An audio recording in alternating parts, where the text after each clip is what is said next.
Bienvenido a este programa Y Jesús dijo. Es para nosotros una bendición que nos estés escuchando. Estaremos escudriñando cada palabra que salió directamente de los labios de Jesucristo para conocerlo más y nuestro espíritu crezca. Esperamos que disfrutes de este mensaje, sea de bendición para ti. Ayúdanos a difundirlo. Dios te bendiga. En el libro de Juan se mencionan 3 Pascuas. La primera de ellas está en el capítulo 2, que es la que vamos a hablar en este episodio, en Juan 6:4 y en Juan 13:1.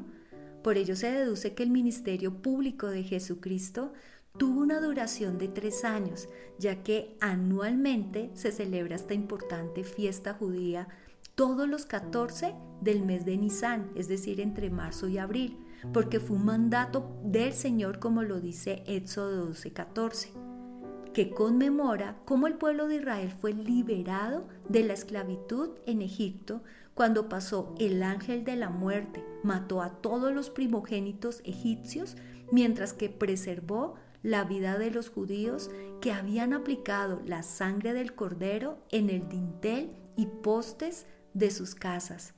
Posteriormente fueron conducidos a través del Mar Rojo al desierto y luego a la tierra prometida. Entendiendo qué es la Pascua, acompáñame a Juan capítulo 2, versículos 13 al 22. Estaba cerca la Pascua de los judíos y subió Jesús a Jerusalén y halló en el templo a los que vendían bueyes, ovejas y palomas y a los cambistas allí sentados. Y haciendo un azote de cuerdas, echó fuera del templo a todos, y las ovejas y los bueyes, y esparció las monedas de los cambistas, y volcó las mesas.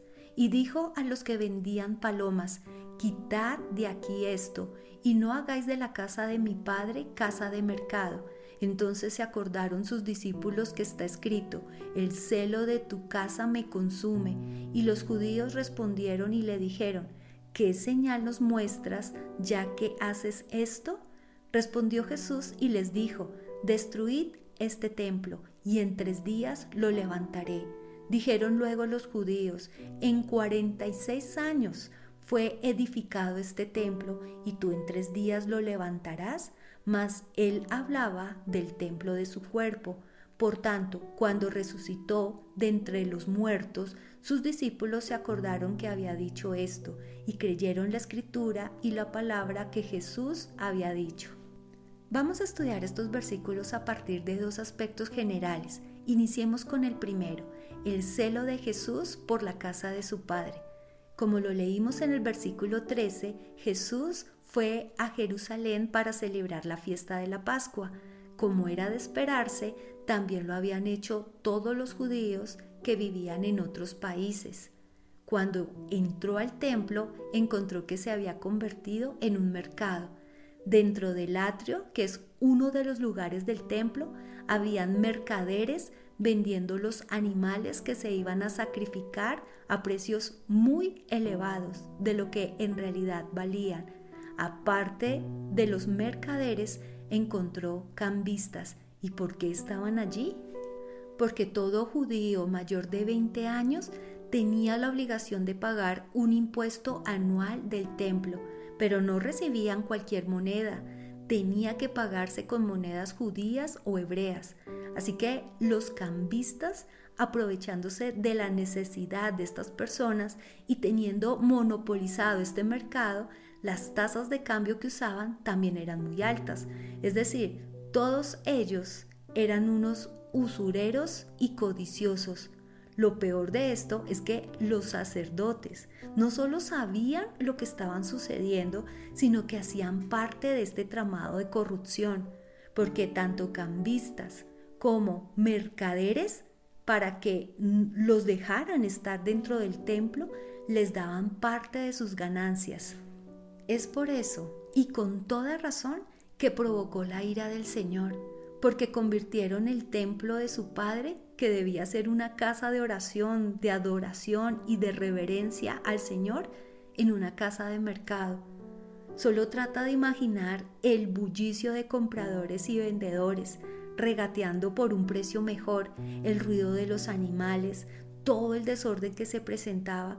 Por ello el Señor hizo un azote con unas cuerdas y echó fuera del templo a traficantes y animales, porque profanaban el templo, volcó las mesas y esparció las monedas de los cambistas, mostrando su desprecio por el dinero y por quienes hacen de la fe un negocio. Recordemos que la casa de Dios es un lugar que debemos guardar respeto y reverencia. Infortunadamente, esto no ha cambiado y me atrevería a afirmar que el negocio de la fe es peor en nuestros tiempos. ¿Cuántas veces hemos escuchado a falsos maestros o falsos pastores llenos de dinero porque engañan a las personas vendiendo milagros, vendiendo sanidades, diciéndoles que pacten con Dios cuando esto ni siquiera es bíblico? El hombre no puede pactar con Dios, es Dios quien hace los pactos. Muchos caen en estos engaños porque no conocen de la palabra y de las advertencias que Dios nos hace. Estas personas no son siervos de Cristo, solo sirven a sus propios vientres. Sus corazones solo hay codicia, aman al dinero. Realmente ese es su Dios. Como lo dice 1 Timoteo 6:10, porque raíz de todos los males es el amor al dinero, el cual codiciando algunos se extraviaron de la fe y fueron traspasados de muchos dolores. Por la codicia es que muchos ministros han convertido las iglesias en un mercado de la fe, pero llegará el día que tendrán que dar cuentas al Señor. El segundo aspecto es el celo santo que debemos tener por nuestro propio templo. Resulta que la palabra de Dios en 1 Corintios 3 del 16 al 17 y 1 Pedro 2 del 4 al 5 nos dice que el templo de Dios no es el lugar donde nos congregamos, sino somos nosotros mismos.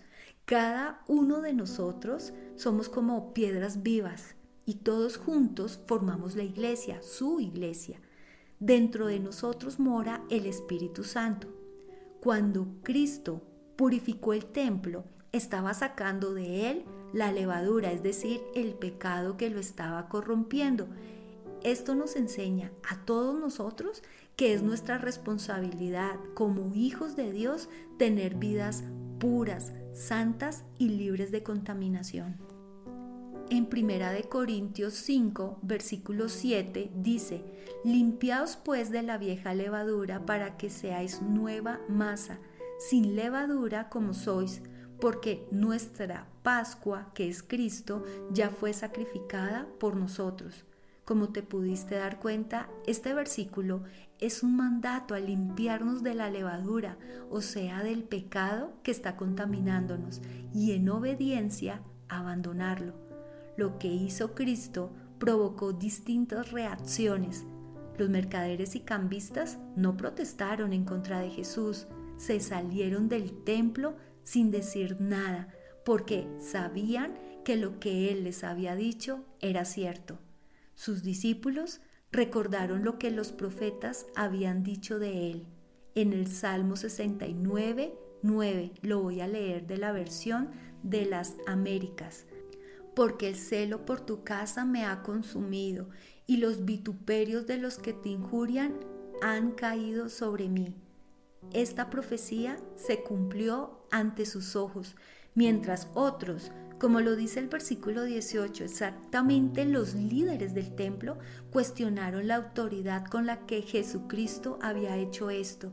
En lugar de reconocer su pecado, pidieron una señal, un milagro, supuestamente para ellos creer, cosa que no es cierta, porque cuántas veces Jesús hizo milagros y sus corazones continuaron siendo igual de incrédulos. Efectivamente, el Señor no hizo en ese momento un milagro, pero les contestó: destruyan este templo y en 3 días lo levantaré. Por su ceguera y por la dureza de sus corazones, no pudieron discernir las verdades espirituales y pensaron que estaba hablando del templo de Herodes y que no hablaba de su propio cuerpo, que era el santuario en el que moraba toda la plenitud de la deidad. La señal que les dio fue la de su muerte y resurrección. El Señor sabía que estos líderes en el futuro iban a hacer todo lo posible para llevarlo a la cruz. Sabía los sufrimientos que iba a pasar, pero también sabía que a los 3 días resucitaría, que su Padre lo levantaría, como lo dice el Salmo 16:10, escrito 1000 años antes que Jesús se hiciera hombre. Porque no dejarás mi alma en el Seol, ni permitirás que tu santo vea corrupción. Y como sabemos, Jesucristo no se quedó en la tumba. A los 3 días resucitó, demostrando que es Dios y el poder de su obra en la cruz del Calvario. Por eso es que es nuestro amado Señor, nuestro Salvador. Querido oyente, lo que acabamos de aprender no es un mensaje solo para ministros del Señor, también es para nosotros. Recordemos que ahora somos templo del Espíritu Santo y que Dios mismo mora en nosotros. Cuidemos lo que hagamos con nuestro cuerpo, lo que vemos, lo que oímos, qué lugares visitamos. Mantengámonos libres de contaminación. Esto le agrada al Señor. Hemos llegado al final de este episodio, espero haya sido de edificación para ti. Si quieres que más personas conozcan de Cristo y sus enseñanzas, comparte este mensaje con tus conocidos. Que el Padre, el Hijo y el Espíritu Santo los guarde y los proteja. Recuerda, si Dios está contigo, eso es suficiente. Bendiciones.